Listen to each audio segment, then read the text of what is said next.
I can edit that out. Good morning. We chopping it up with Smooth And and Miss B and B. and B and B. All right. How y'all doing this morning? Good Good morning. morning. God is good. Yes, He is. All right. So where did y'all grow up? I grew up U City, University City. Came out here when I was like 11 years old, something. Okay. Originally from the Pruitt and Agro projects. So how Mm-hmm. was it like growing up in the projects and also in U City?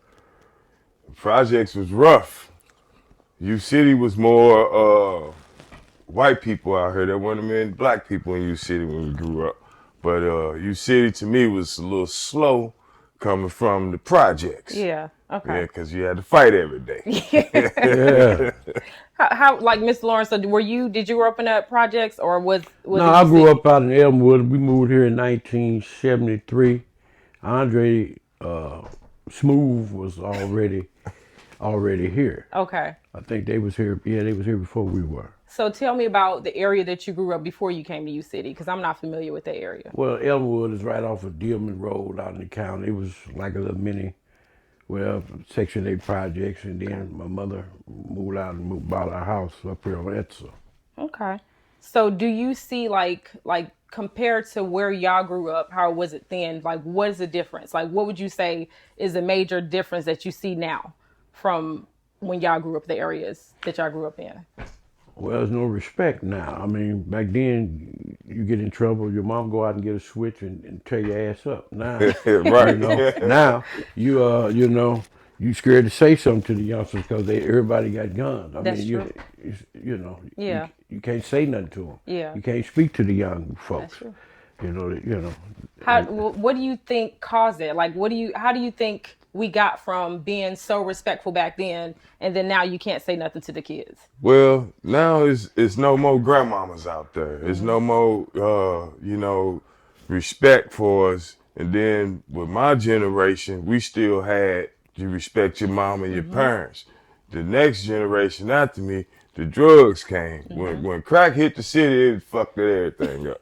Yeah. You messed it up. Yeah. You had people disrespecting their parents, parents on drugs, leaving the kids by themselves, so that was the change in between when I was a kid, how things is now in life, because nobody has no respect for nobody, Mm. especially their mamas. And it's crazy because the mamas is the ones that neglect the kids Mhm. and, on the drugs. So the kids raising themselves, then they got kids, So ain't no more big mamas here no more. Well, you big mama whoop that ass and, ain't all that's gone. Yeah. And now is you can get a gun anywhere in Missouri, Mhm.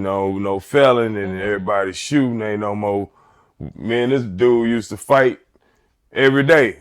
mm-hmm, Fight niggas from Wellston every day, and, right, Yeah. and we friends the next day. right. It was I was real. always you was able to, live another day. Now Mhm. you can't. So the difference between that time era and what's going on now, zero respect. Yeah, I agree. And I think also, I feel like we do not, and this is a different topic, what I'm about to say, we don't have a lot of fathers in the household because of certain reasons. And we have these children, especially young men, being raised up specific, like mostly by women. So I think a True. lot of these men or young boys are going off emotions, right? Pretty much emotions and no home bringing. Right. And then it's a difference. The music player Mm-hmm. influence in it. No parents. No role models to look up to as much. Uh, so yeah, it's a total difference. Yeah, it's I true. agree. Yeah. So how did y'all meet? How did y'all meet? Yeah, Uh, I went out. I don't let him tell it because he got a little more better memory than me.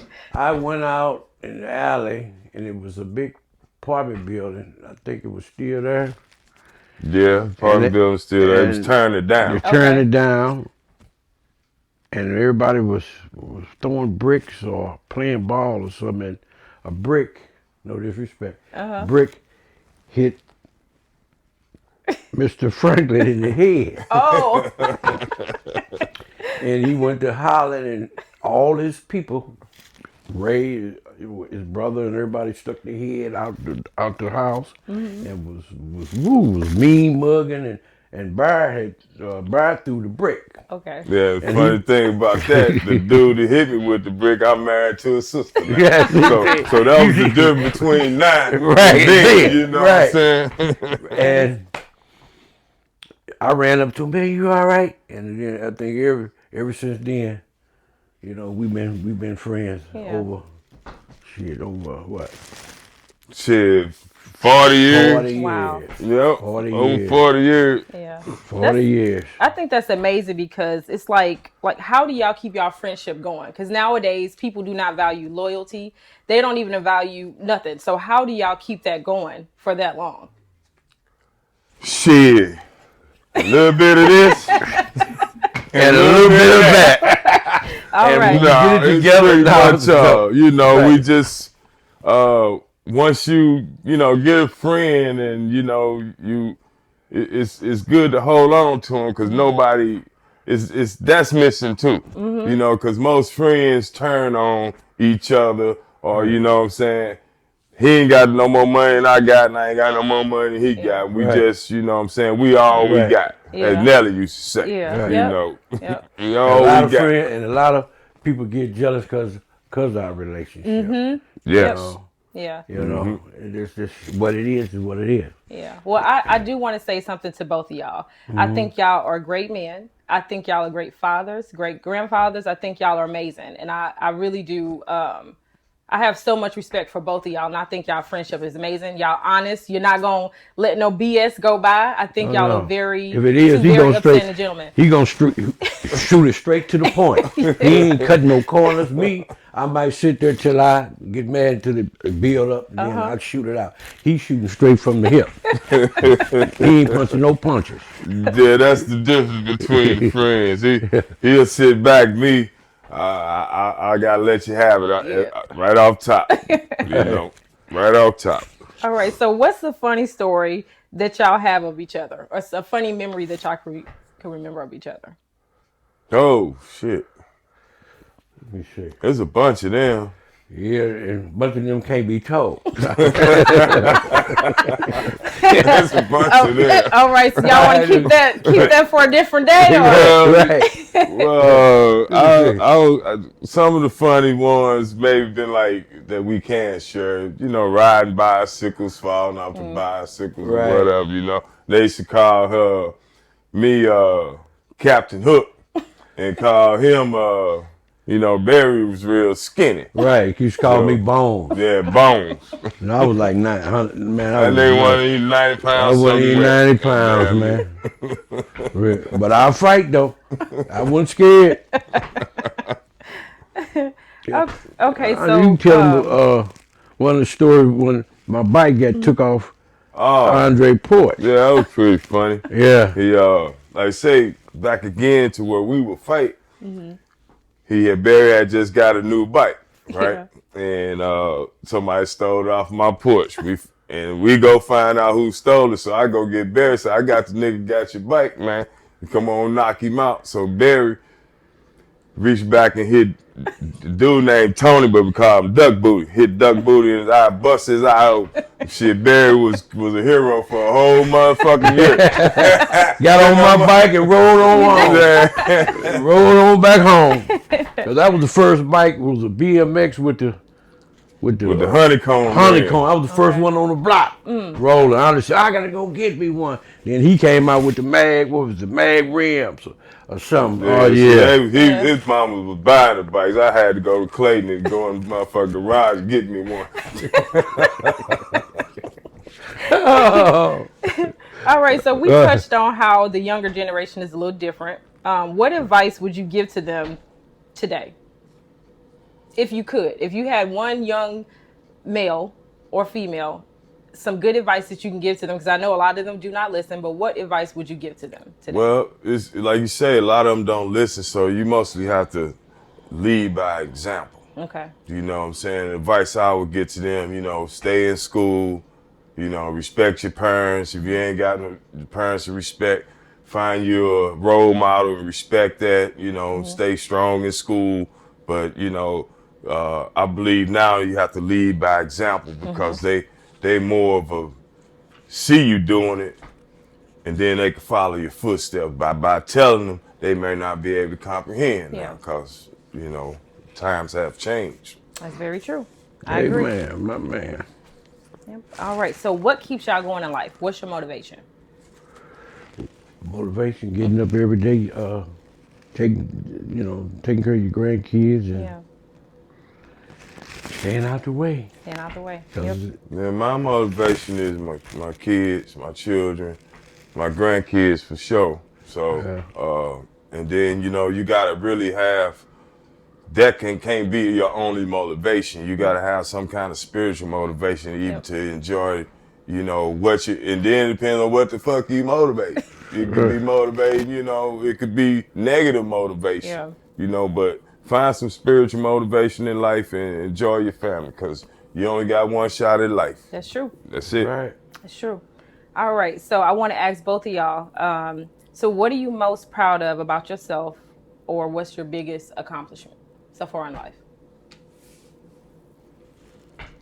Well, I'm proud to be here. Amen. What's your big accomplishment? Well, Went from motherfucking bones to oh yeah. Well, now my biggest accomplishment is to get some of this belly off. See a couple of accomplishments right now as I'm sitting here for real. Even like the roof over our head, Yeah. Even you still being here today. Yeah. What you probably been around, what you probably seen. Yeah. For real, so you definitely got a whole lot. Yeah, that's right. Yeah, bro. that's Probably right. ain't popping up right now. No, it ain't. But you thankful to see another day and blessed. my biggest compliment was I was able to, do something different in life. I always was good with my hands, and I had an opportunity to go to carpentry school to be a carpenter, a union carpenter. And I went 4 years, journeyed out, at 50. Yeah. I'm 57 now, so that was a big accomplishment for me. And then just to see another generation besides my kids grow up. So that's a big accomplishment. That's a big, because a lot of people don't see their first generation, That's true. So hopefully, through God, I get to see third generation. Yeah. Now, I do want to say this real quick because I know you mentioned about you going to school. I think you do amazing work. And I think anybody that's out there listening, y'all reach out to him because he is a traveling gentleman that will get you together. Like, I think he gutted out our kitchen and you did an amazing job. So I think that I appreciate anybody it. that's listening, hop in our inbox and we'll get you in contact with him. Or you could picture information out there. Yeah. Well, I just do it now for family and hobbies. family. My You tired? my grandkids ain't finna let me travel no more. My grandson said, "Come on back home, Papa." Come on back. Come on back. Don't leave no more, Paw. They on his head. All right. So what advice would you give to a couple that's thinking about getting married or somebody that's new in their marriage? Well, we Check both them. been married. How many Right. years now? I've been married to him in 20, Wow. 28. 28 years of marriage. Yeah. Wow. That's amazing. And the first thing I tell a brother, check the mom out first. That's really the golden rule. That's the golden rule. Check the mom out first because after so many years, that's what she gonna end up looking like. And that is so true. That shows. And I was gonna say that, but I'm glad you beat me to the punch. No disrespect to the y'all, but it's real. Check the mama out. Okay. Check the mother out. So how do you keep the marriage lasting long? Because y'all been married for a long time. So how do you keep that lasting? Because some marriages, hell, could last for 6 months or less. Right. So how do you keep a marriage lasting? Happy wife, happy life. Amen. You got to be in a marriage. Can't be one sided. Okay. And then a lot of men want their women to be submissive to them, but I feel it should be an equal opportunity. It should be equal. Yep. Nobody should be submitted because if you submit to somebody, that means you giving up everything. Okay. You know, and then put God first. Okay. Yep. Right. You're so right. All right. So with that being said, do you believe husbands and wives should have roles in their marriage? Hell yeah. Everybody got to play their part. Okay. Right. You know? Right. All right. So if you had $1 million today, what would be your first purchase? Me? Both of y'all. I want to hear from probably both buy, of y'all. but you know, black folks, I probably buy another bigger house. A bigger house. Bigger house. Put some money up for my grandkids for college. Okay. And, you know, you're going to take care of mom, you know, a few bills, whatever she got. And, you know, get that new Cadillac. New Cadillac. You know, that's typical nigga. You know? and some of that bling bling. Blank. And the gators and all that come with it.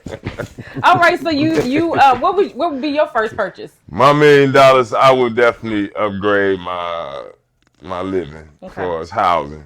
And I would invest maybe 90% into my grandkids. Okay. You know, because that would be the goal. That would be that generation. I would invest deeply into them. Okay. Yeah, I'm gonna give me a few diamonds, a nice little car, and you know, I'm gonna do that. That's what the average nigga do anyway. You know what I'm saying?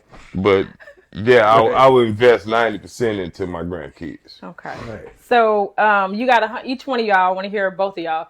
Y'all got $100, and you're taking your wife on a date. You only this is all you get to spend is $100. Where are you taking? Like, what are you doing? So you got to think about drinks, food. Like, what are we doing with this $100?